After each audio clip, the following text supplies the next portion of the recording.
Bonjour, chers francophones. Je suis le bonimenteur. Je suis ici pour vous parler du cinéma français de A à Z. Et aujourd'hui, nous allons parler de...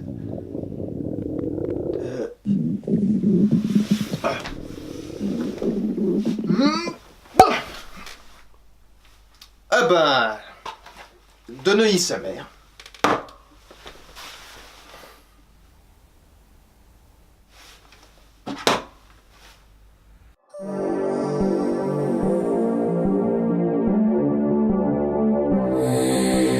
Ce film a été réalisé par Jamel Bensalah.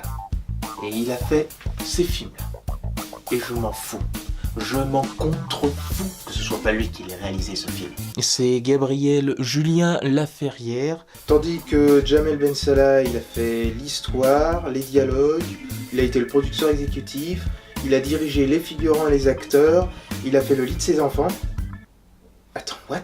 Bref, c'est pas le réalisateur. Et vu que j'aime bien les chiffres, je vais vous dire combien d'entrées a fait ce film.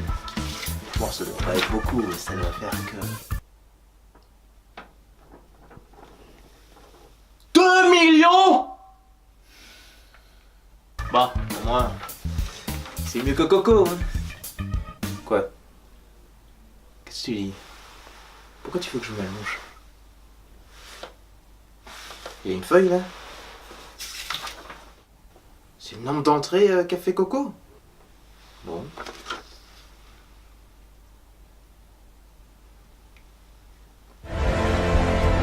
The prophecy is true. Bon, je le casse.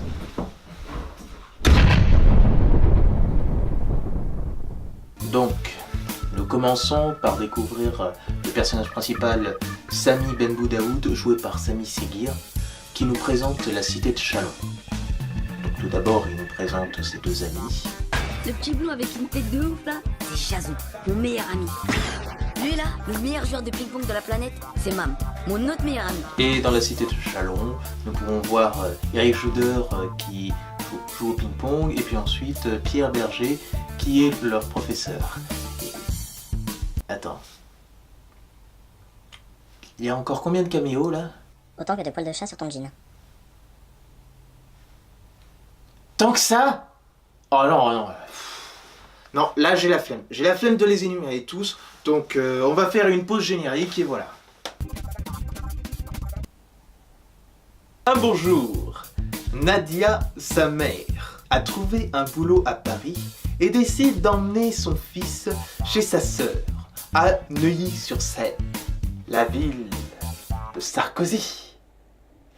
Ne me regardez pas, c'est lui qui le dit. Bah Neuilly, c'est la ville de Sarkozy. Après un changement de tenue pour Sami, ils arrivent chez Jamila et Stanislas. Puis nous découvrons le fils de Stanislas, Charles, joué par Jérémy Denisly, qui a joué dans ce super film, joue un enfant qui veut devenir le président de la République. Ouais, c'est beaucoup mieux quand c'est aux USA. Headshot. Et par la suite, nous voyons la sœur de Charles, Caroline, qui est la grande défenseuse de la nature, la rebelle quoi. Et enfin, nous voyons la voisine, qui est en même temps sa camarade de classe, qui lui fait un gros sourire. Yeah. Et Sami se dit, en fait, c'est pas si mal. Puis nous découvrons le collège privé de Sami, C'est pas une école ça. où On étudie plus pour réussir plus. ça me dit quelque chose. J'ai déjà entendu ça quelque part. Travaille plus pour gagner plus. Bon, c'est sans importance de toute façon. Et voici les racailles du collège, les frères Piston avec comme leader Guilain, joué par Mathieu Spinozzi. Pour ceux qui connaissent Clem, vous savez qui c'est. À eux trois, ils embêtent Sami et écoutent du Tony Parker.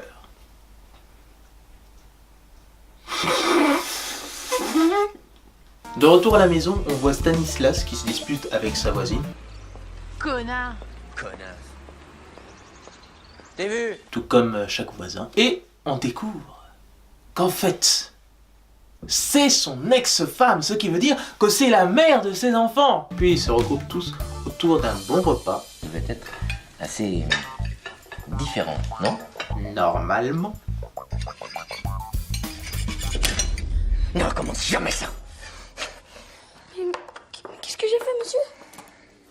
Qu'est-ce que j'ai fait? C'est rien, mon chéri, tu ne pouvais pas savoir. C'est juste que dans les vieilles familles françaises, on ne coupe pas sa salade avec un couteau, on la plie avec sa fourchette. Le lendemain, il rencontre sa camarade et voisine Marie. Si tu savais tout le mal que je vais te faire. Je suis désolé, c'est une robe de Johnny. Voilà une première romance que Guylain n'accepte pas.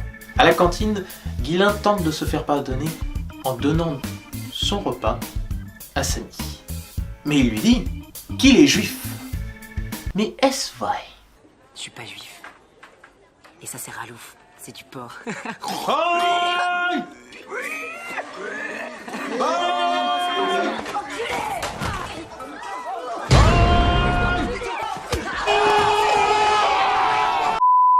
Après ce fight, on le revoit de retour chez les bourgeois en train de manger un bon repas et vomi de Samy. C'est tellement délicieux. On retourne chez la directrice qui lui dit, après ce combat, qu'il doit faire un effort d'intégration. Et là, voilà un point qui vient d'être soulevé. Mais ça, ce sera à la fin. Parce que pendant tout le film, on n'en parle plus. Par la suite, on commence à mettre une sous-intrigue sur la tante de Samy qui lui demande de voler le portable de son mari parce qu'elle croit qu'elle est cocu.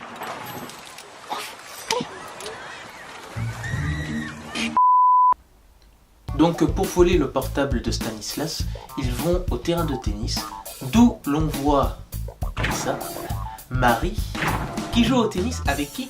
Avec Guylain. Elle lui dit directement qu'elle ne supporte pas les hommes violents. Sérieusement, ce film, il aurait pu être du genre plus émotif que comique. De retour au collège, suite à un heureux événement, la déléguée de classe part et donc Charles décide de refaire une élection. Guylain décide lui aussi de passer aux élections. Et c'est laquelle? Guylain décide d'engager les racailles Picasso pour empêcher Charles de se présenter. Ça, c'est une idée de génie!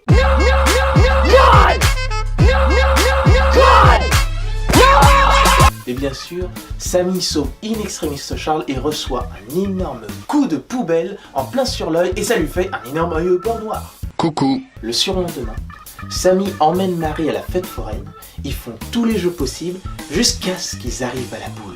Et là, attention les oreilles.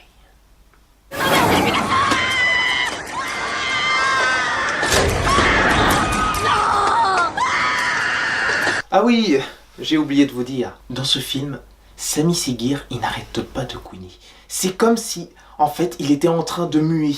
Et c'est tellement insupportable que même Samy de Scooby-Doo a plus de vérité que lui, bordel de... De retour à la sous-intrigue, sa tante va voir la maîtresse de son mari. Elle lui fait un énorme... Et elle découvre que c'est juste la collègue de bureau. À la boulette. De retour à la maison, Charles décide de faire une boum pour convaincre ses électeurs et fait dégager ses parents. La fête commence. Tu ne crois pas si bien dire.